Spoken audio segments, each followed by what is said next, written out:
The Washington Nationals are atop the NL East, but within breathing distance are the New York Mets and Miami Marlins. The Orioles have a slight lead in the tough AL East division. And also coming up later this month is the Negro League Legends Hall of Fame Vintage Baseball game. And that's something you don't want to miss. I'm Marvin Jackson, and joining me tonight are former Miss DC and now sports reporter Alena Neves. All right. You got that one. I finally get someone to sit beside me for a change. And the one and only founder of the Negro League Legends Hall of Fame, Dwayne Sims. My pleasure DR. always to be here. Always my pleasure. All right. Yes, Welcome sir. to Around the Diamond. Let's start off by talking some Nationals baseball.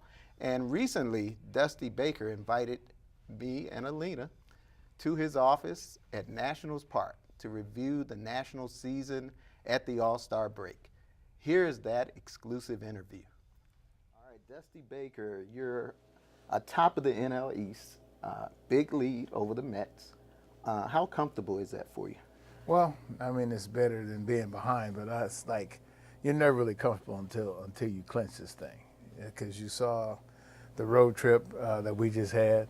You know, we lost 7 in a row. We went from 6 to 3, then back to 6 when we came back home. So, you know, you're never really comfortable because you're only halfway through the season, and a lot of things can happen. And before you got here, I was watching the Cleveland Indians on TV. They went like 13 or 14 in a row. So who's to say that, you know, whoever's chasing you can't do the same thing, or, you know, we can't do the same thing. So, you know, you got to keep your nose to the, you know, to the grinder and just keep pushing until you clinch it. You know, that's kind of interesting that you talk about that because when we were watching you last week, we saw you go to the mound and talk with Ross.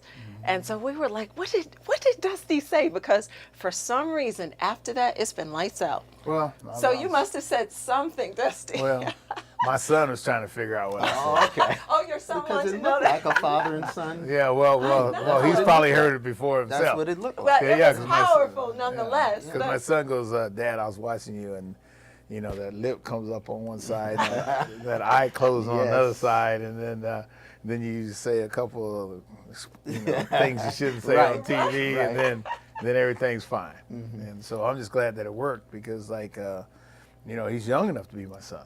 Right. You know what right. I mean? And he's almost young enough to be my grandson. And so it's, you know, we got some good guys here. You know, we have a good mixture of veterans and youth at the same time. You know, the youth gives us energy, and the veterans keep them, you know, give them wisdom and knowledge.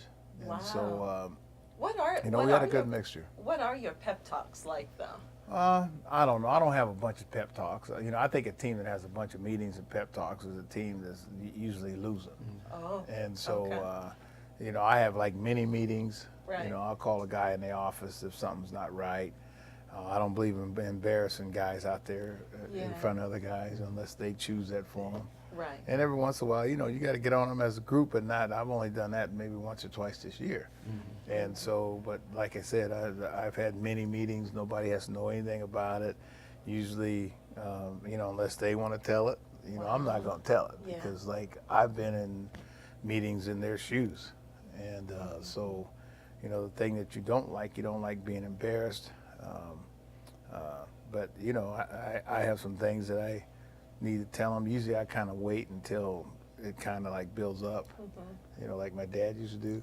Right. And then you think you're getting away with something, and then he'll tell you. And then he'll tell you. And then last Friday, and then Monday, and then Tuesday. He and breaks then, out a whole line of stuff for you. I said, oh man, so you were knew all paying of it. attention.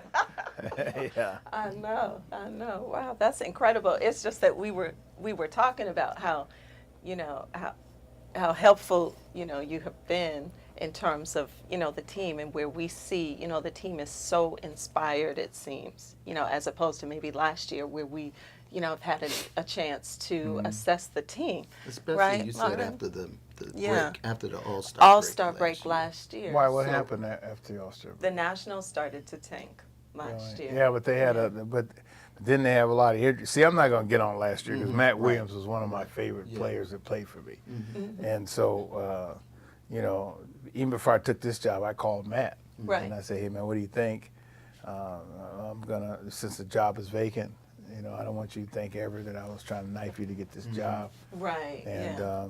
and he said, nah, Bake, he says, you got my blessings, because like I said, he's one of my favorite guys that I recommended for this job. And he came to see me in my office in Cincinnati the year before when he thought he had a chance to get the job. And Joe's just sometimes, you know, things don't work out. And, you know, for whatever reason, because, you know, he was the manager of the year just 2 years ago, and then Yeah, it just shows you how quickly things can change. So, you know, I'm a bit guarded. People say, oh, you're doing a great job, but I've seen things turn around kind of quickly. Right. And so you, like I said, you stay on top of things. You don't take anything for granted, and you try to nip it in the bud if there is something brewing, or if there's any kind of ill feelings. I tell guys, man, don't talk behind my back, and don't talk behind your teammates' back. And if you got something to say, you get it out right now before it festers and goes any further. You know, at spring training, you were talking about just keeping the guys healthy. Right. And it looks like you're doing a pretty good job of that right now. And since we're talking about after the All-Star break, you got the second half of the season coming up. How do you feel about that, where you are health-wise? And what other things can you do in the second half of the season to keep this going? Well, you know, I think we've been very healthy. And you know, barring a couple injuries, you know, things you're going to have like Papelbon, we're expecting him back, you know, here pretty soon. You know, some of the things that we try to do is try to spot guys, you know, a day out. Most of the time when you get hurt, it's caused by fatigue a lot of times, and especially when you have pulled hamstrings and sore shoulders and things. So I try to really keep an eye on that. Try to use my bench, you know, try to make them feel as important as the regular guys, because they're a big part of this team. And you know, we have a nutritionist here that helps guys, you know, with their diet. Oh yeah, I mean, and we got. You are big on diet. Yeah, I mean, diet's huge, and what you put in your body is the same thing you put in your car. And you're not gonna put, you know, leaded gas in I mean, you're not gonna put low octane gas in a high octane car. You know, I mean, you put that in BMW, man, you just start sputtering and it ain't gonna run too good. And so, you know, also our fitness instructors are great. Our fitness guys, our trainers, we have about 10 of them, and you know, we have a masseuse. You know, we have, you know, a you know, a guy that you need to talk to. You know, that you can talk to. I'm not sure exactly what he's called. Whether he's called a sports psychologist. Oh, that's wonderful. So a team is more than just the players and coaches, right? Oh, I mean, yeah. it's everybody in the building. Yeah, and I urge guys to use it, you know, to use it. Yeah. You know, we have a cold plunge, we have saunas, we have, you know, all kind of things that make sure that they stay healthy. And, you know, like and you I'm recommend it. Oh, and I mean, do I recommend them? Yeah. And I'm also, you know, on them to make sure they stretch, make sure they run. I mean, make sure they do the same things that they were doing in spring training to get to this point, because a lot of times, you know, athletes decondition by playing. Right. You know, Right. and I'll see a guy run a triple, and then he can't even breathe. And I said, man, I thought you were in shape. Well, he was in shape, but he hadn't run a triple in a while. So you have to continue to train and continue to do maintenance work. You know, talk about Kiss the Sky. Yeah, I just wanted to ask you real quick. You say in your book, Kiss the Sky, right, that you don't see yourself as a baseball guy. You see yourself more as a music man. So I just wanted you to elaborate. What did you mean by that? Well, you know, by that I meant it's just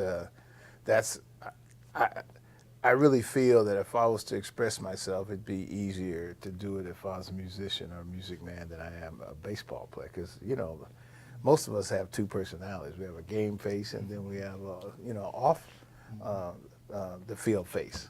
So, you know, Kiss the Sky was just something that, you know, music's a big part of my life. I just turned my music off when y'all came in here. Okay, Okay. that's what we wanted to know. Yeah, okay, yeah, it's always on. It's always on, okay. Yeah. That's great. So music and you might inspires hear, you. Oh, yeah, you might hear yeah. anything. And you might hear, it puts me in different moods, you know, different Yes. phases or, you know, however I need to be. All right. I Well, think know you wanted you're to in say a- something well, I know about you're- to the Nats fans real quick. Any Well, words, if you right? want to say something real quick, we have to go. But if you want to Yeah. say something real quick to fans Well, before we you know, to the fans, I mean, I'm loving you guys coming out. Mm-hmm. You know, I heard our season ticket base was lower, and one of my goals was to increase that. Mm-hmm. You know, come on out and support us because we need you. We need your energy. Yes. It's big, and you talking about home field advantage. You know, we're trying to establish our home, you know, field advantage. And hey, man, it's big when you're home. Let's go. Yeah. All Everyone's right. coming out too. Okay. Yeah, we'll see. You see the stage? All right. Yeah, come out some more. Come out some more. All right. Thanks, Thank Dusty. you so much, Appreciate Dusty. you. We All right. appreciate Good it. luck Thank the rest you of the season. so much. Right. It's so wonderful to see you. Stay in touch. We had a great time with Dusty Baker, I tell you. I spent time with him also at spring training as well. And Alena, you've known him for a while. I have. I've known him for probably a good almost 8 years.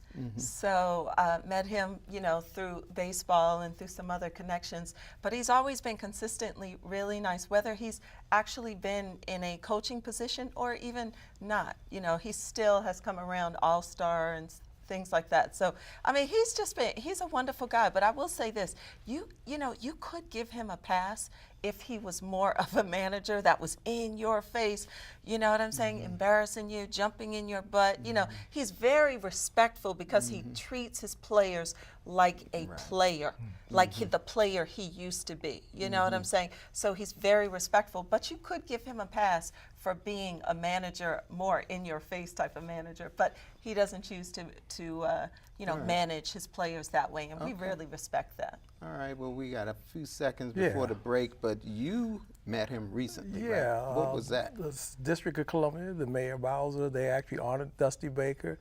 We had a sidebar. We actually had a conversation about, we both had a personal friend, Paul Casanova. He was my neighbor as a child, and he had just talked to Paul Casanova prior to the event and stayed in touch with him.